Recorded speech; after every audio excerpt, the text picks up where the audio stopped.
Webster, welcome back to INN. It's been too long. Thank you so much. We tried to have one appearance every month around the middle of the month. I was perfectly happy with that. That was a good deal. Sir, you know what? I'm going to set that in stone. You just said it on the air. You tell me, you want the Tuesday in the middle of the month or the Thursday in the middle of the month? What do you prefer? I guess Tuesday is probably better. I am going to email you the exact details for the next year, which Tuesday it is. That's the middle of the month, and you're locked in. It helps me. I don't have to call you to get you on. Anyway, Webster, thanks so much. We had a wonderful time with you here in New York. You gave a great talk at the Left Forum. I already talked about that.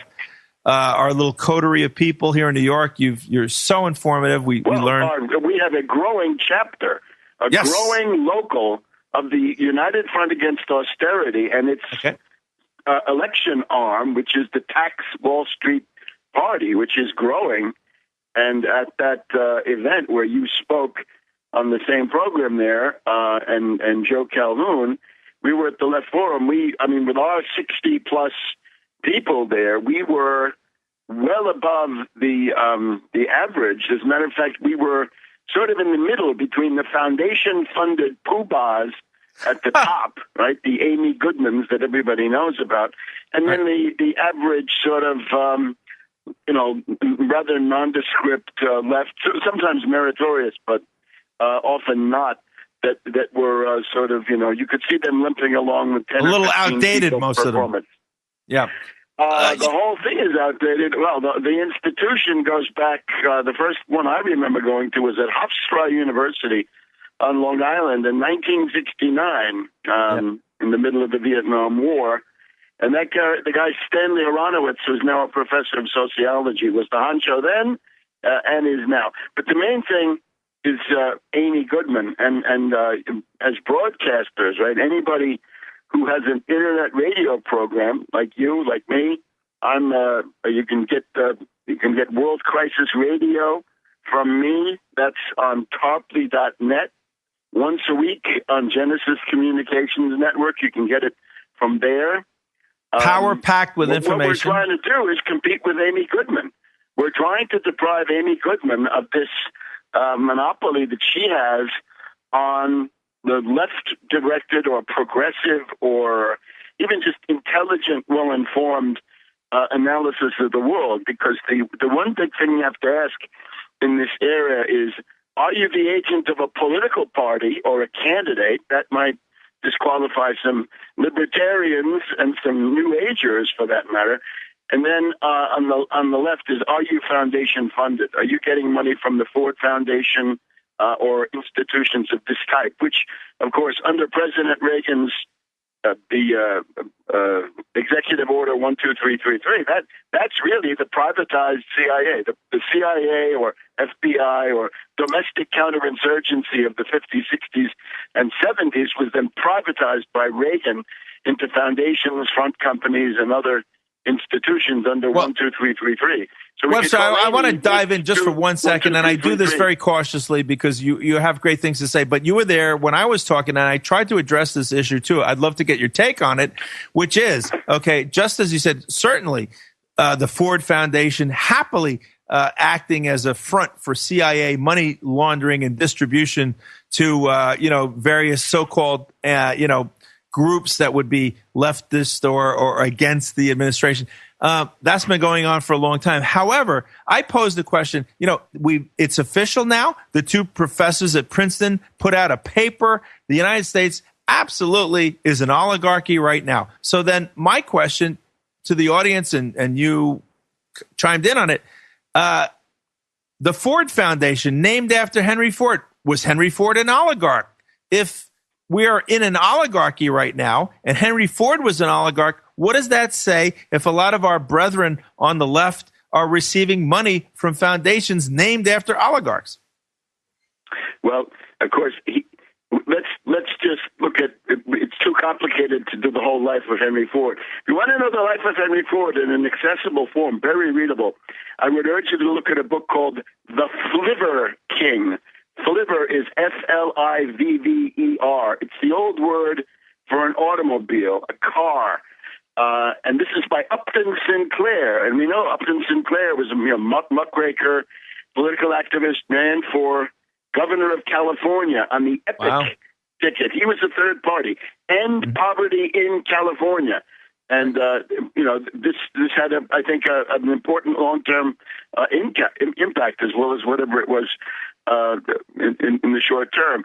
We can say that Henry Ford shared the fate of many industrialists in Europe and the U.S., and that he evolved rather rapidly towards fascism after World War I, under the impact of the Bolshevik Revolution, Mussolini's march on Rome, Hitler's seizure of power, the union-busting tactics pioneered by Mussolini and Hitler. And we have to remember that is the essential feature of fascism. It is to destroy working-class organizations and then systematically drive down real wages. You see all this in this Flipper King.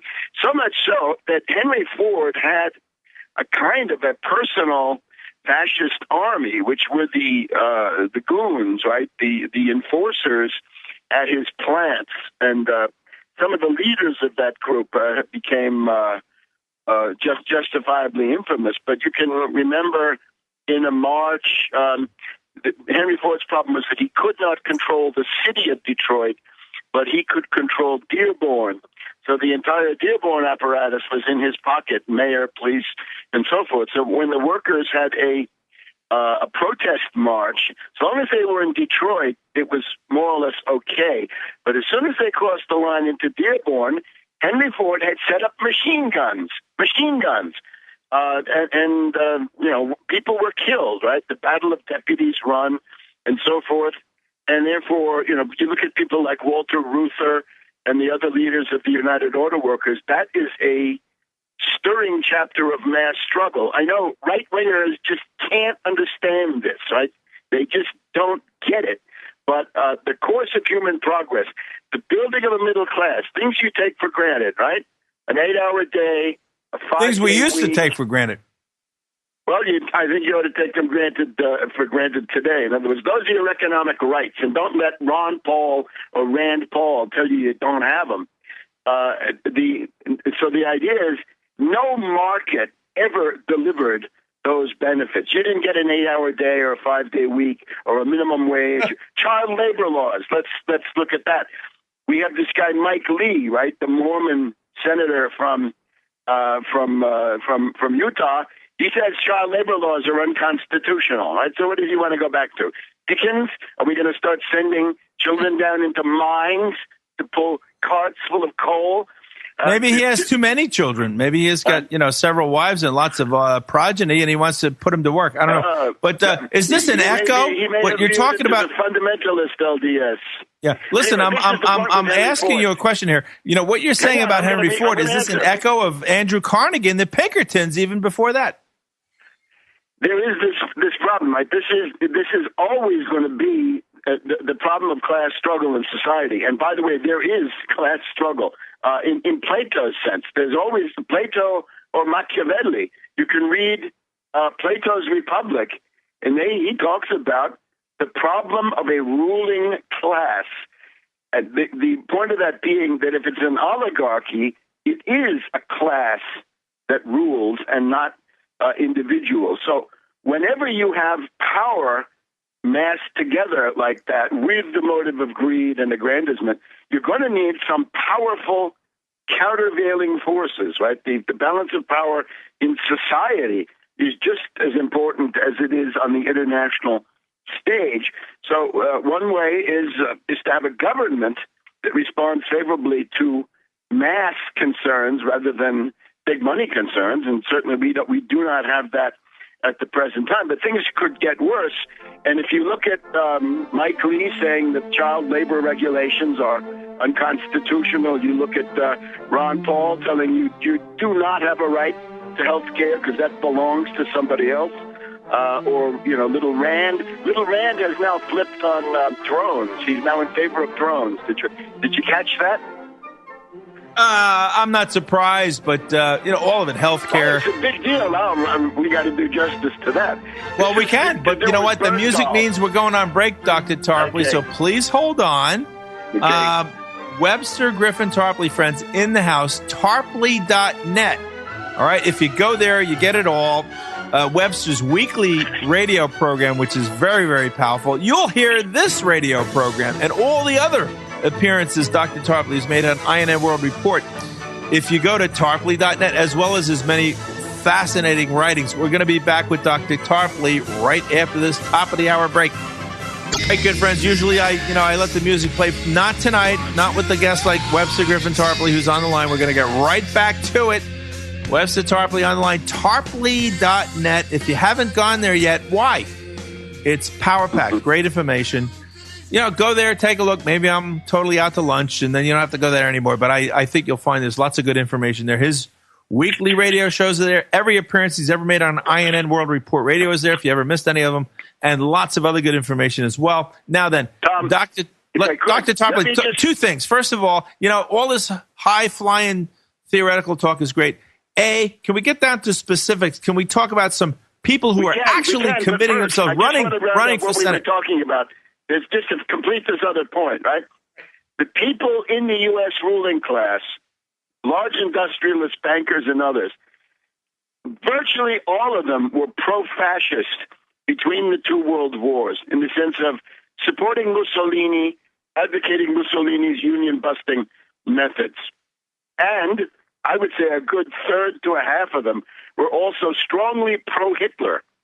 And the people who have funded the libertarian movement were, during that interwar period, were in this fascist to Nazi camp, because this was their means of approaching organized labor in the midst of an organized labor upsurge. So what you see, the Ford Foundation represents a widespread recognition in the U.S. ruling class that after World War II, after the defeat of Hitler, they had lost their reference point in the world. They had to change their counterinsurgency methods. So they did a reversal of the ideological fields in many cases. And from being right-wing goon squads, they flipped and became left-wing social engineering, sociology-guided counterinsurgency foundations. And the Ford Foundation is, of course, one of them.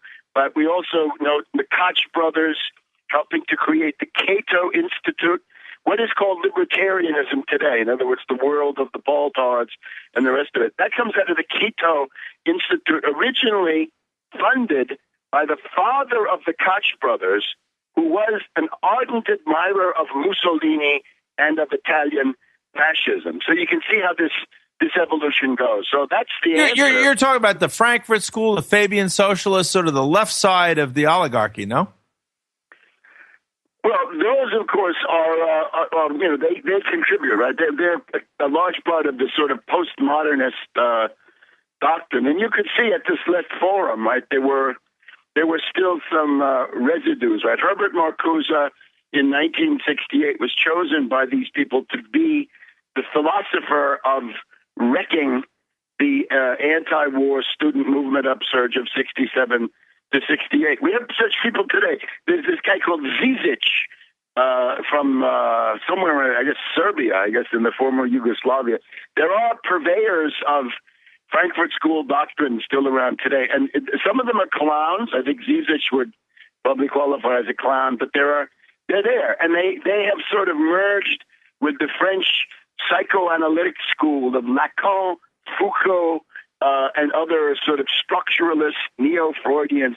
So you get this kind of a toxic soup of charlatans and wordmongers and kind of all being paid by foundations or whatnot, to write and talk. Yeah, exactly. Listen, let me ask you a serious question here. You raised a very fascinating point. Yes, Henry Ford. There was a book we reviewed years ago when it first came out here on INN. Henry Ford and the Jews. Adolf Hitler kept books of Henry Ford's in his waiting room to give out to people for free.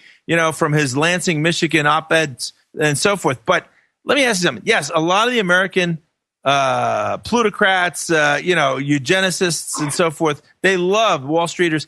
They loved Adolf Hitler and Mussolini, as you aptly point out. But tell me, they loved him against, of all things, not just labor unions and all, but Soviet communism. Wasn't Soviet communism the product of the British? And is this a divergence? How do you balance these two things out? The British loved wrecking Russia with the commies, and the Americans loved wrecking the commies with the fascists. You have to note, first of all, the coming of Lenin to St. Petersburg, right, to Leningrad in 1918 is accomplished by the German General Staff, and I would point to two people there. Field Marshal von Hindenburg and General Ludendorff were the ones who adopted a policy of fomenting revolution, any kind, in the areas east and south of Germany. And the important reason to name those two is that they are also the founding fathers of Ukraine. Ukraine being created in early 1918, and Lenin had already been there since 1917, but in early 1918, the nation of Ukraine was internationally recognized for the first time by Austria-Hungary and by Germany and by the Ottoman Empire, and I think also by Bulgaria. And that was the Central Powers. In other words, that was the German-led coalition. And the, sounds very reminiscent of every time there's a coup in Venezuela, the United States jumps forward and recognizes the new government. That's all well known. This is not well known. In other words, most people do not know that the founding fathers of Ukraine were Ludendorff and Hindenburg. And the reason they did it, what they wanted out of the deal was 1 million tons of grain, 400 million eggs, 50,000 tons of beef, manganese, linseed oil, and on and on and on. So Ukraine is an artificial state. It is not a real historical nation. It never appeared on the map as any kind of independent country or even a political subdivision until 1918. So they brought Lenin in. Then we have a phase where the British, there's a very turbulent phase where you have white armies, a lot of them based in Ukraine, right? The Denikin, Vrango, Kolchak, Kornilov. The Czechs went in there too, right? Sorry? The Czechoslovakians went in there too. Yes, the lost there's a whole story with that. Right? I'm trying to keep it bare bones, though, because if you want to get detailed, we'll never finish. Go ahead. So the point of this being is that Ukraine was the nest of all of these white armies on the lower Don, right? So this is what we're seeing right now, at the Donets and so forth. However, here's the big difference. When fascism or Nazism took over a country, the ruling class was not disturbed. And the ruling class means bankers, nobility, oligarchs, big industrialists, rich people who control money or production. In Italy? The king in Italy? The king remained, right? And the entire ruling class was undisturbed. Similarly, in Germany, even with Hitler, as long as you didn't scheme against the Nazi Party and try to interfere with Hitler's rule, you were left. Everything was left intact, because by that time there was no more monarchy in Germany. The difference, though, is when the communists come to town, they quite often exterminate these parasitical, oligarchical ruling classes. Right? A monarchy would not tend to survive very long under communist rule, right? Not any length of time. Not in Russia, not in China, not in Tibet, not anywhere, right? Well, Bulgaria, Yugoslavia, Romania, these are all monarchies, right? So, and then they come to an end. So this is the point. And this is a very important difference. And the other difference is, you can say, when Germany gets through with Hitler in 1945, the place is it's a ruin. It's a rubble field. The difference is that in the Soviet case, right, with the 5-year plans, Stalin and company managed to modernize the country in an unprecedented way, so that they come out of it with a full set modern economy, with modern steel, modern chemicals, modern electricity generation, modern education, middle class. Hello?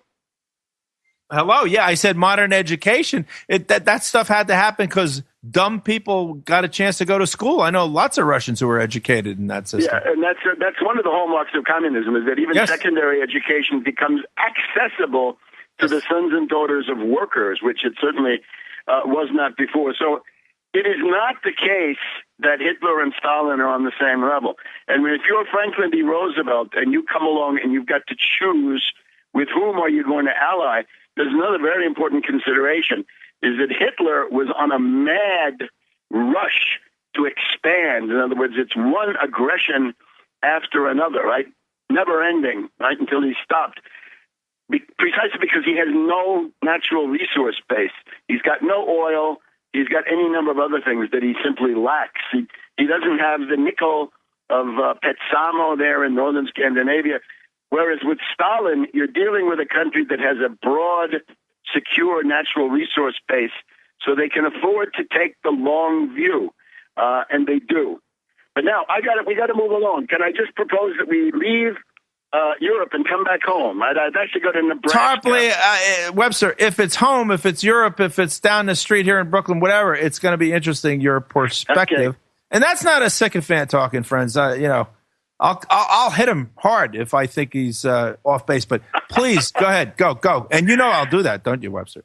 Look, I want people to think back and look at it as a bit of a detective story. The U.S. ruling class habitually grooms a favorite candidate each 4-year cycle, or perhaps I should say candidates, because the favorites that they have are generally paired with a spare candidate. It comes along. So they have a candidate that represents the Wall Street combination, but they vary the geographical, ideological, personal. They do color, they do gender, they do national origin, they do all sorts of things. The one very well documented case is Jimmy Carter. If you get my book, Obama the Postmodern Coup, I do a whole comparison of Carter and Obama as parallel lives, right? But the trick is this. We have Zbigniew Brzezinski, David Rockefeller's appointed manager of the Trilateral Commission, who tells us that when it was clear about 1975 or 76, it was very likely that the Republicans would be voted out because of Vietnam, Watergate, because of Ford's pardoning Nixon, the wave of revulsion, which you could see then in the 1974 congressional elections, right, when the Republicans fell like 10 pins. The ruling elite could see that it would not be possible to govern through a Republican puppet president. So therefore they thought of a Democratic puppet president, and they wanted to get somebody very far away from Washington, and they wanted to get somebody, they thought, from the South, a Southern governor, because that was a field which they had not cultivated for all the time really since the Civil War. You'd had Democratic presidents. It's kind of like Nixon goes to China, right? You got to get somebody from the belly of the beast. I'm Jimmy Carter. You know what else they decided at that very same time, I think, Webster? That was crucial. They also ended the draft. And I think that was... I'm trying to focus on the power question because I want to get you to Nebraska, okay? Yeah. We're going to go to Nebraska when we come back from the break, friends. But I submit to you, Webster, that concentrating power, ending the draft had a lot to do with that. Good friends, welcome back. Somebody just emailed me asking who performed this song. It's a group named Brad. It's a great song, Needle and Thread.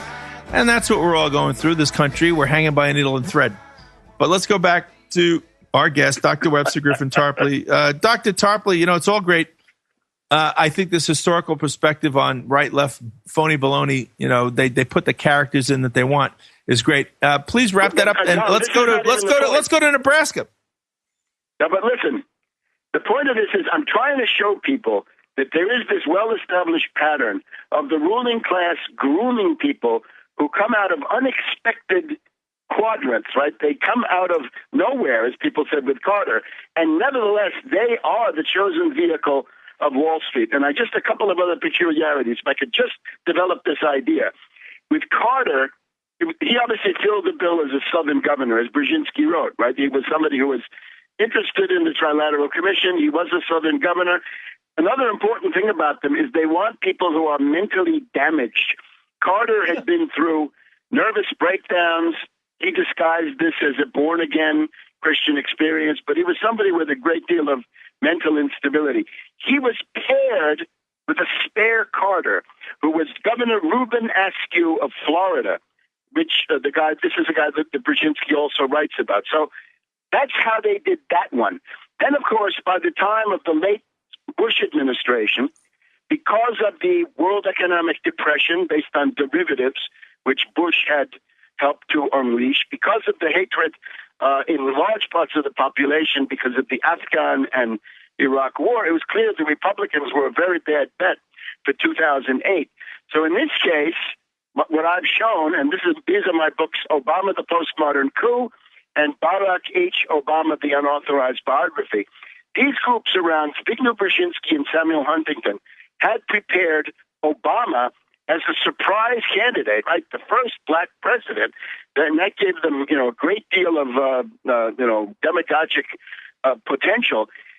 Obama was paired with Deval Patrick, the governor of Massachusetts. In other words, if Obama had overdosed or God knows what, gotten arrested, they could have fallen back on Deval Patrick. So the idea is a very highly educated, preppy, Ivy League black guy, but post-racial. In other words, not warm racemonger in the sense you might say Al Sharpton or somebody like this is, right? And I'm going to jump in just in time to introduce U.S. AFRICOM. Go ahead. Yes, but that's after he gets elected. We're trying to focus on how do they get these people in, because that's the first problem. Then, of course, their design, yes, that with Obama, and I wrote this, right? This is all over that book, Obama, the Postmodern Coup, that he's going to be the guy who leads the fight of the U.S. to kick the Chinese out of Africa, right? And that's the goal, against the Chinese to reassert U.S. imperialism. Now, in the case of Obama, I flatter myself that I discovered this pretty much before anybody else that I'm aware of, right? Maybe I'm the first person in the world.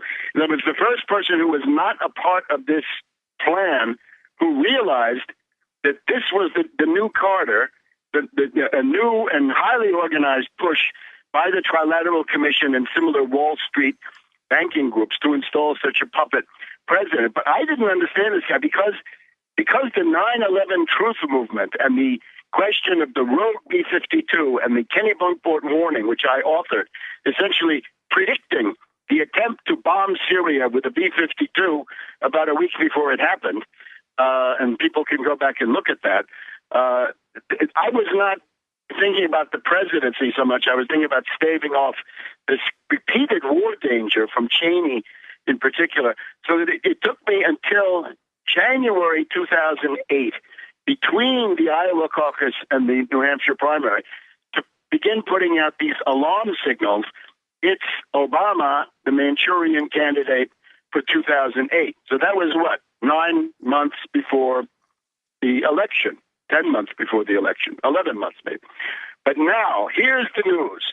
I believe I have identified at least one and perhaps two of the Manchurian candidates groomed by Wall Street and the intelligence community and the ruling class in general for 2016. And now this is 2.5 years in advance of the actual vote. And I would direct your attention, therefore, to Ben Sasse, S-A-S-S-E.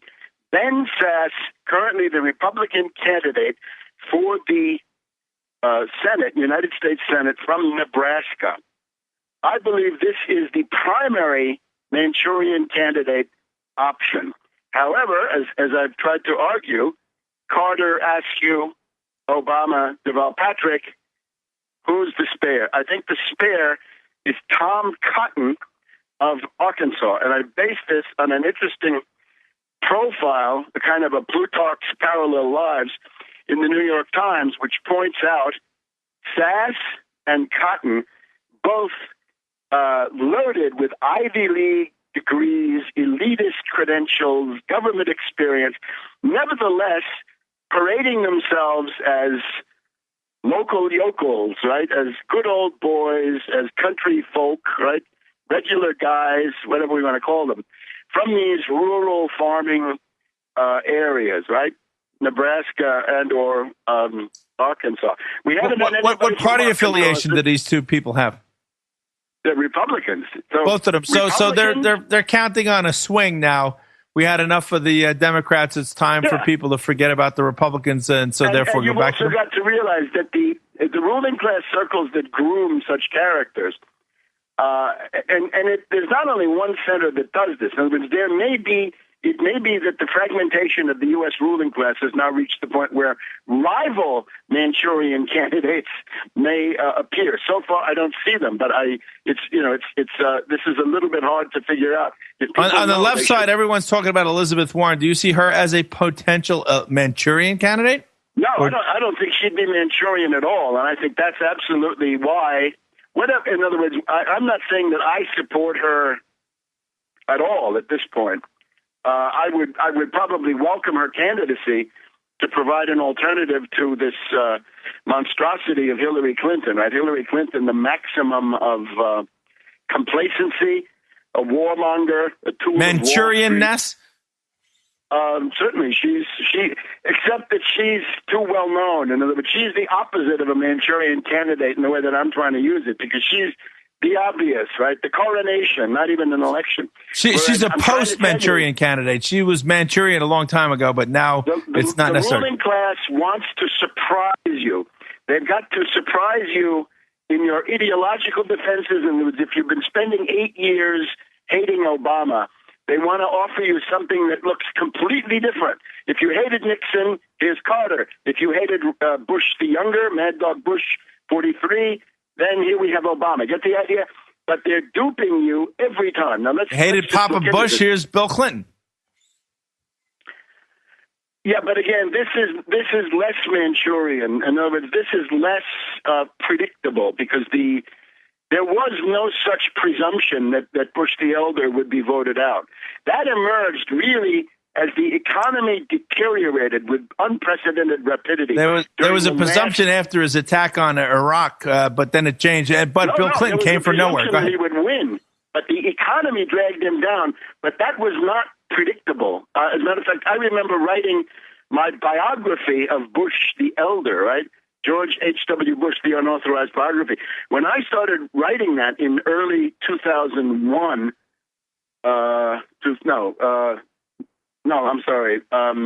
in early 1991. What am I saying?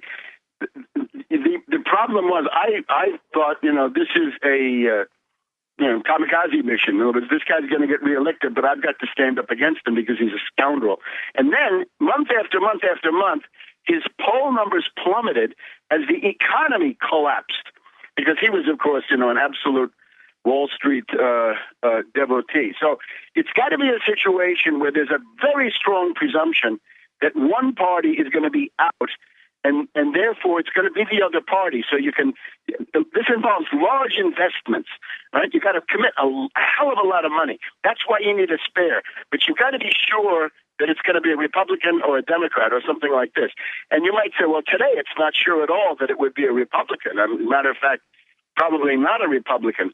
But these charming individuals that we're dealing with, they may have various operations that we don't know about that they're going to use to try to demolish the Democratic Party. And as you know, my position is the Republican Party needs to be destroyed, at which point the Democratic Party would split into a Wall Street wing, the majority, with Obama and Harry Reid and Schumer and Durbin and the rest of them, and then an anti-Wall Street or pro-labor or populist wing. That would include Elizabeth Warren, Marcy Kaptur. Well, look, the music means we got to take a break, but I would submit to you that the first thing that has to happen is the Democrats have to get out of the way if the Republicans are in a circular fire.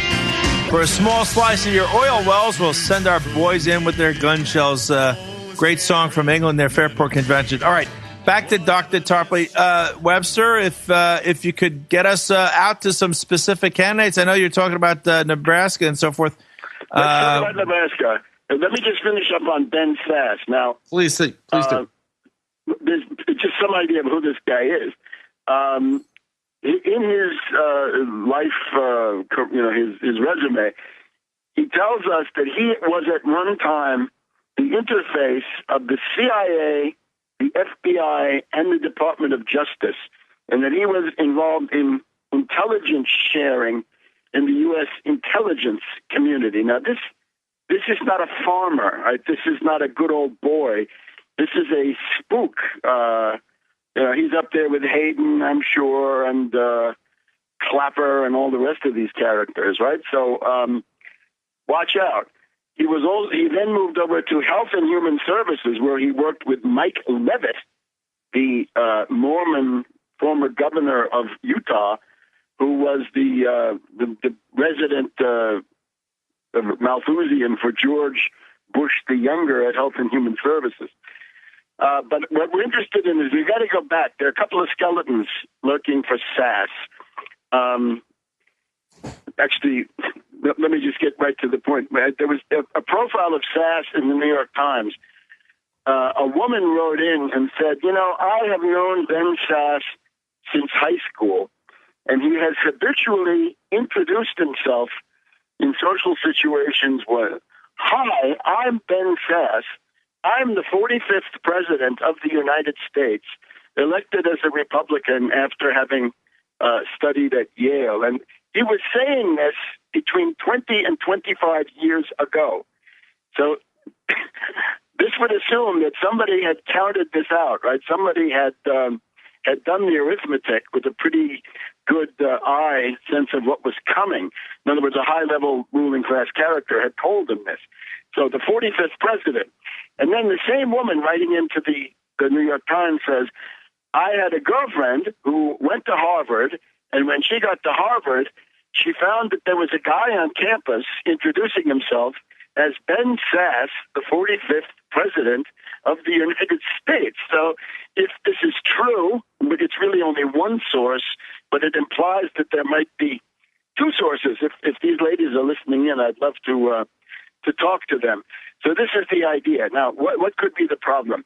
Ben Sasse attended St. John's of Annapolis. This is a liberal arts college here in Annapolis, Maryland, but it's of a special kind. It's the neocon liberal arts college. And you'll remember Leo Strauss, the theoretician of neocon fascism, was professor. After the University of Chicago, he then moved on to St. John's of Annapolis. So we're told that Ben Sasse got an MA, Master of Arts, from St. John's of Annapolis in 1998, and that in the years leading up to that, while Sasse was studying for his MA at St. John's, he served in a very important and sensitive role.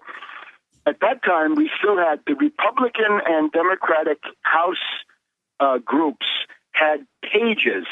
The House of Representatives would invite high school kids to work for a year or 6 months or whatever it was as errand boys, errand girls, assistants for the House of Representatives.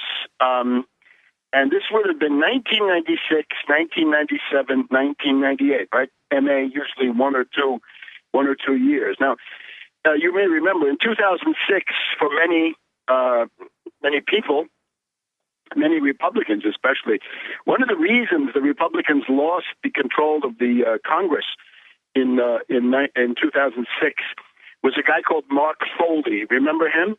Congressman from Florida. And his specialty was molesting these pages who were legally children. They're under 21. They're teeny boppers, right? But they're away from their parents, and they live in dormitories on Capitol Hill and do their work. And then they also have a school because they've got to continue their schooling and their education. This goes on too. So there were four proctors. A proctor was somebody charged with watching over the students, not just academically, but in terms of behavior, safety, not being away at night, all the rest of this stuff. So of the four proctors, These guys were also tutors. They would help with academic subjects and schoolwork. Ben Sasse was one. So here's the problem. If we're talking about approximately 96, 97, 98, or thereabouts, these are the years when Mark Foley of Florida had just arrived at the Congress and had begun to molest these children. And he was joined by another Republican colleague, Jim Kolbe, Kolbe, who took, you may remember this story, took some of these kids on a boating jaunt down the Colorado River, I guess the Grand Canyon. And during that, he made all kinds of improper advances and tried to molest these kids. So the first question that has to be asked and answered is, Ben Sasse, when you were one of the four proctors supposedly taking care of the kids, the high school kids, in the House Page program, what did you do? Where were you when Mark Foley was notoriously molesting these kids? And although Foley was only kicked out in 2006, he had arrived there in 1995 and had, according to published accounts that we can cite, had begun molesting the kids. If you want to look at some under Sasse's watch. On his watch, absolutely. Sasse watch. Wayne Madsen. For people who know Wayne Madsen has an initial article about this, and I know he's interested because I think he sees also this potential for the Manchurian candidate. So is Sasse a part of this activity, or is he a front man protecting it? What is he? Well, I think another question, serious question, is he compromised because he may have been neither, but he was either responsible or, he should have been knowledgeable. So that means that, they got him. If you call yourself an evangelical Christian out there in Nebraska, is this who you want to represent you? Now, here's the other thing. It gets the plot thickens. More recently, Sasse was the president of a small university in Nebraska. It's called Midland University.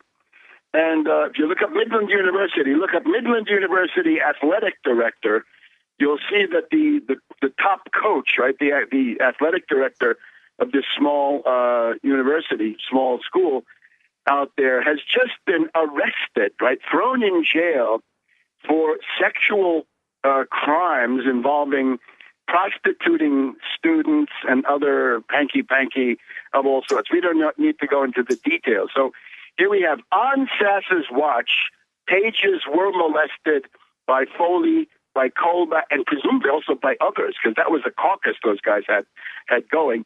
And just in the last couple of years, right, at Midland University, Sasse shows up as president. On his watch, students were subjected to sexual abuse, prostitution went on, and other things, and the athletic director had to be arrested and thrown in jail. Now, and Dr. Tarpley, I got you on all that, but I just want to add, I tried to throw it in before. Yes, on its face, if the man either was part of this or should have known, that's bad. But isn't there another dimension in that maybe his culpability is being overlooked and therefore he's being blackmailed? So he's the ideal candidate because if he ever gets out of line, bada boom. Well, this of course is fairly standard, right? We're talking about Nebraska. So as soon as we're talking about Nebraska, those of us with a certain historical memory will realize that at about, let's say, 1990 or thereabouts, say 25 years ago, Nebraska or Omaha was a headline that meant pedophiles, and it meant the abuse of children.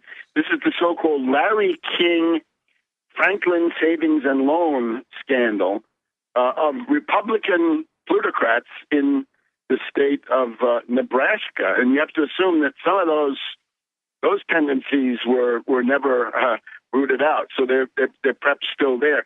The general idea there was, if you were an aspiring politician, you had to.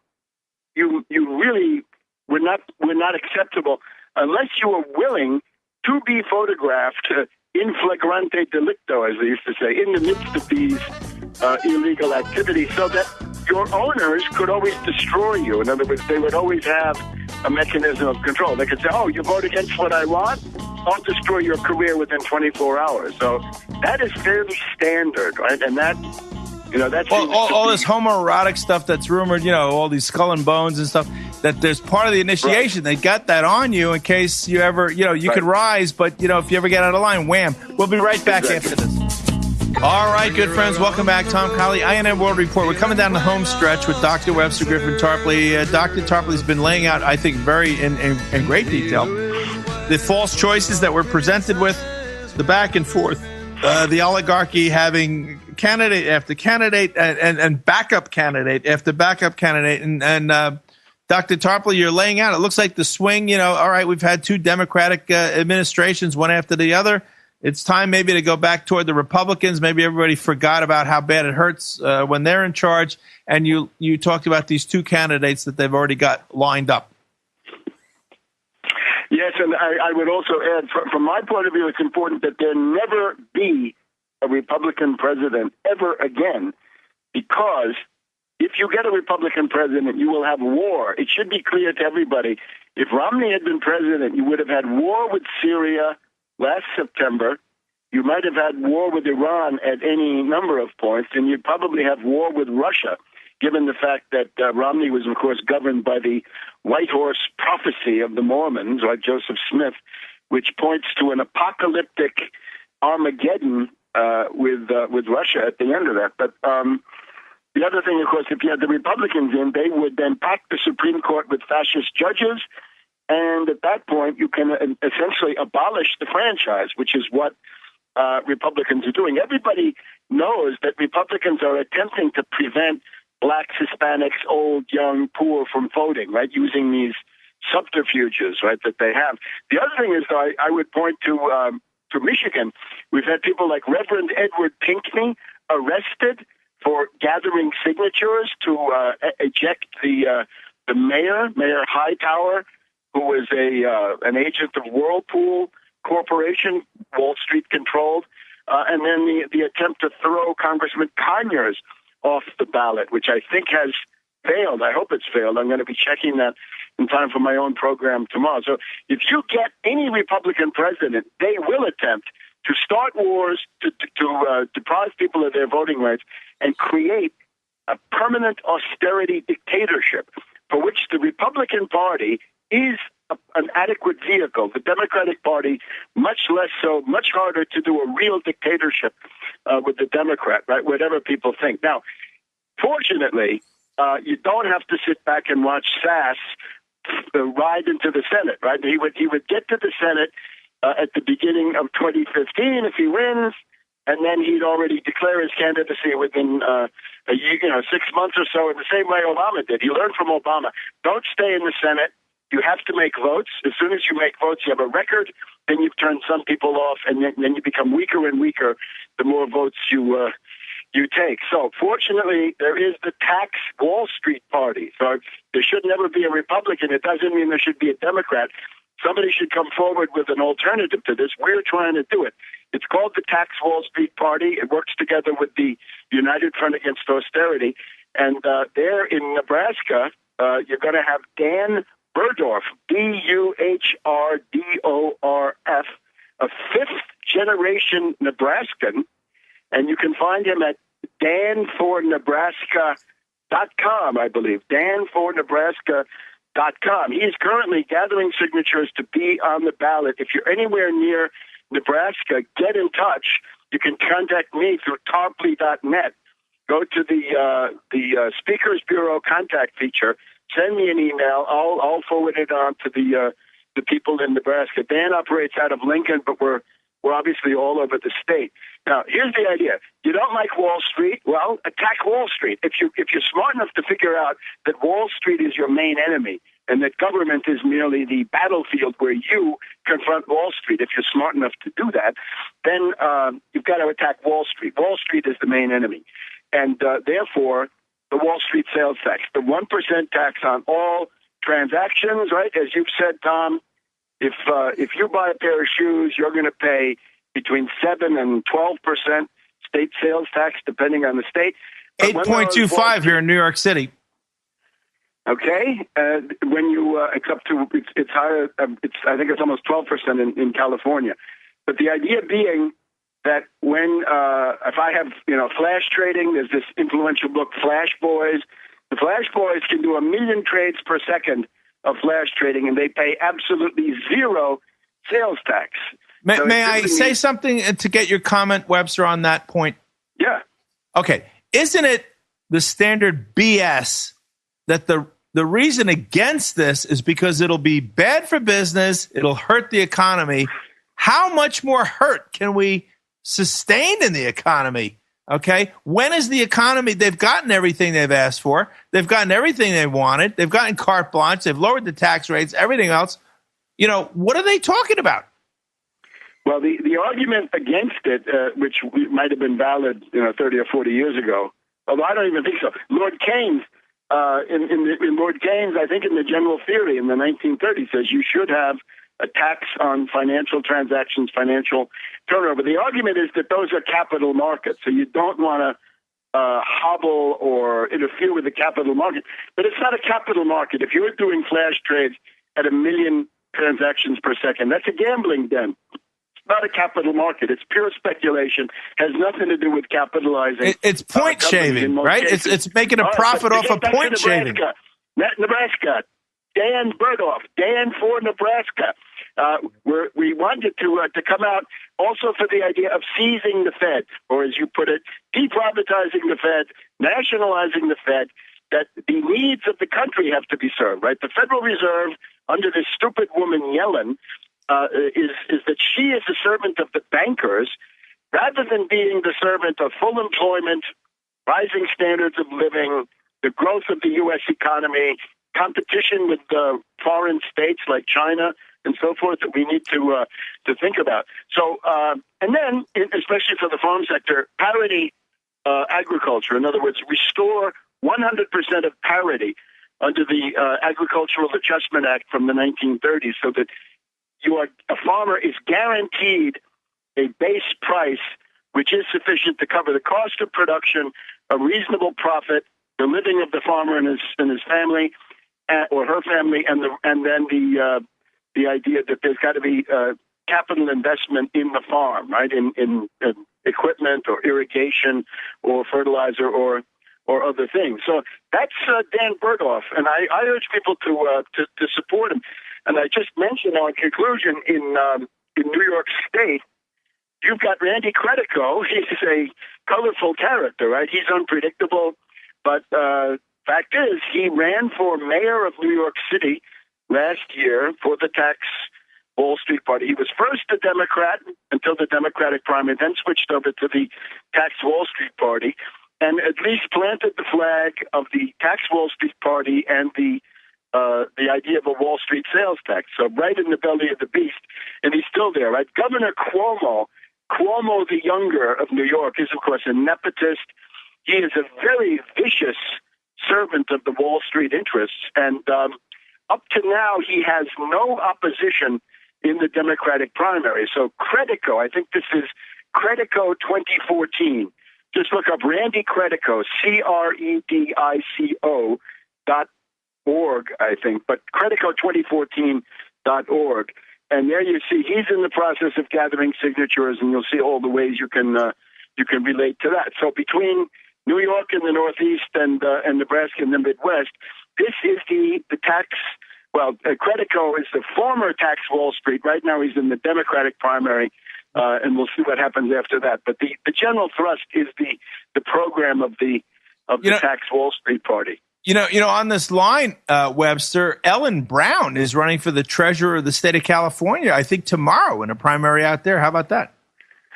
And she's all in favor of a state bank and Citibank. The petty bourgeois opposition, right? There's no note of class struggle. I once asked her, why don't you, if you want to have credit, why don't you tackle the Federal Reserve, right? Take on the Federal Reserve. And she told me, that's impossible. We're too weak. We'll never succeed in moving or touching the Federal Reserve because they're just too strong. So therefore, we play with these toy banks, right? These state banks, which add up really to nothing. For a long time, they were trying to push North Dakota as the paradise on earth because it had the North Dakota had a state bank.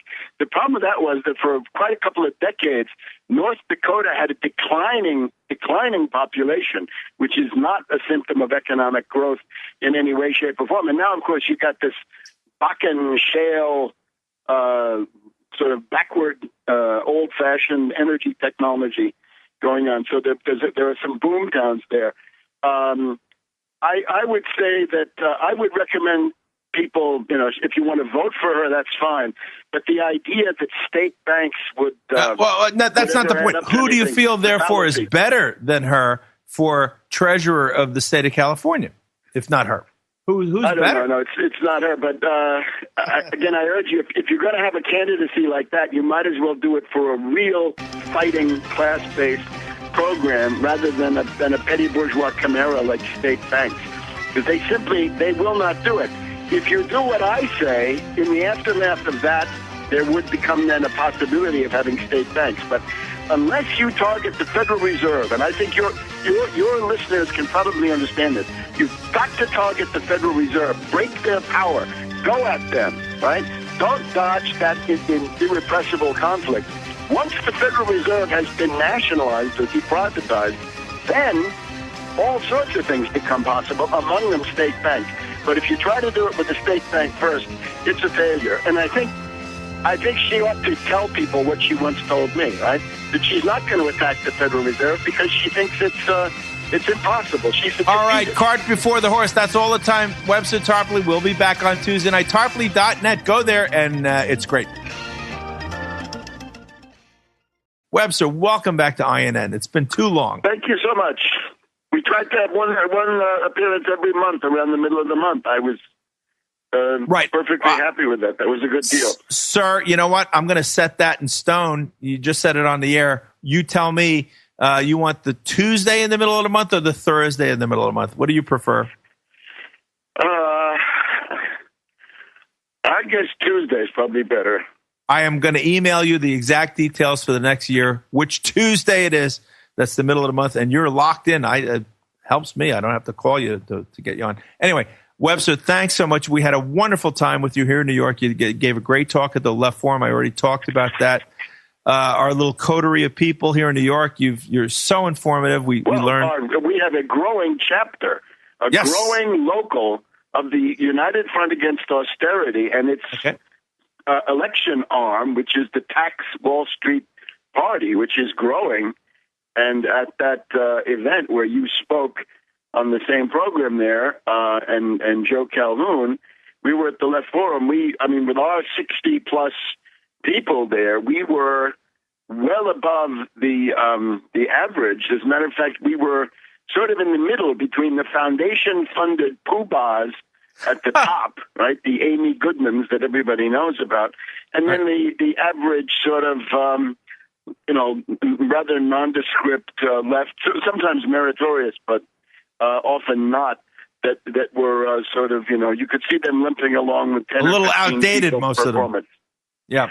The whole thing is outdated. Well, the institution goes back, the first one I remember going to was at Hofstra University on Long Island in 1969, in the middle of the Vietnam War.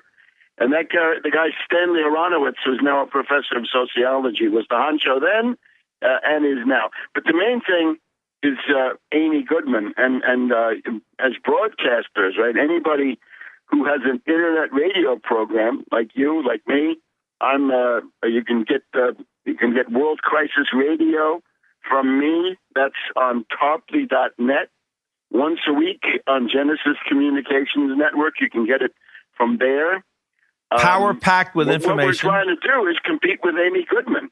We're trying to deprive Amy Goodman of this monopoly that she has on the left-directed or progressive or even just intelligent, well-informed analysis of the world. Because the one big thing you have to ask in this era is, are you the agent of a political party or a candidate? That might disqualify some libertarians and some New Agers, for that matter.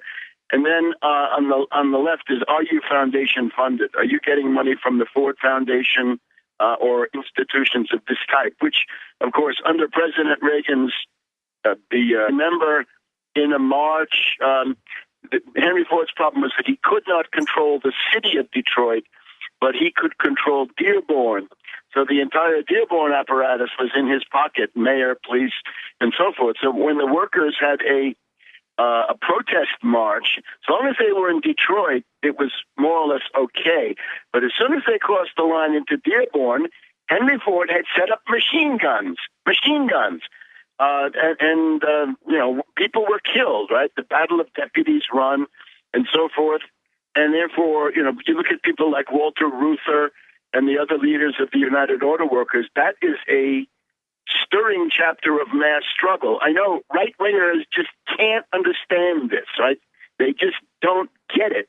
But the course of human progress, the building of a middle class, things you take for granted, right? An 8-hour day, a 5-day things we used week. to take for granted. Well, I think you ought to take them for granted today. In other words, those are your economic rights, and don't let Ron Paul or Rand Paul tell you don't have them. So the idea is no market ever delivered those benefits. You didn't get an 8-hour day or a 5-day week or a minimum wage. Child labor laws. Let's look at that. We have this guy Mike Lee, right, the Mormon senator from Utah. He says child labor laws are unconstitutional, right? So what does he want to go back to? Dickens, I would urge you to look at a book called The Flivver King. Flivver is Flivver. It's the old word for an automobile, a car. And this is by Upton Sinclair. And we know Upton Sinclair was a muckraker, political activist, ran for governor of California on the Epic ticket. He was the third party. End poverty in California. And, this had, I think, an important long-term impact as well as whatever it was in the short term. We can say that Henry Ford shared the fate of many industrialists in Europe and the U.S., in that he evolved rather rapidly towards fascism after World War I, under the impact of the Bolshevik Revolution, Mussolini's march on Rome, Hitler's seizure of power, the union-busting tactics pioneered by Mussolini and Hitler. And we have to remember that is the essential feature of fascism. It is to destroy working-class organizations and then systematically drive down real wages. You see all this in this Flipper King. So much so that Henry Ford had a kind of a personal fascist army, which were the goons, right? The enforcers at his plants, and some of the leaders of that group became just justifiably infamous. But you can Executive Order 12333. That's really the privatized CIA, the CIA or FBI or domestic counterinsurgency of the 50s, 60s, and 70s was then privatized by Reagan into foundations, front companies, and other institutions under 12333. So Webster, I want to dive in just for 1 second, and I do this very cautiously because you have great things to say, but you were there when I was talking, and I tried to address this issue too. I'd love to get your take on it, which is, okay, just as you said, certainly the Ford Foundation happily acting as a front for CIA money laundering and distribution to, various so-called, groups that would be leftist or against the administration. That's been going on for a long time. However, I posed the question, it's official now. The two professors at Princeton put out a paper. The United States absolutely is an oligarchy right now. So then my question to the audience, and you chimed in on it, the Ford Foundation, named after Henry Ford, was Henry Ford an oligarch? If we are in an oligarchy right now, and Henry Ford was an oligarch, what does that say if a lot of our brethren on the left are receiving money from foundations named after oligarchs? Well, of course, let's just look at it's too complicated to do the whole life of Henry Ford. If you want to know the life of Henry Ford in an accessible form, very readable,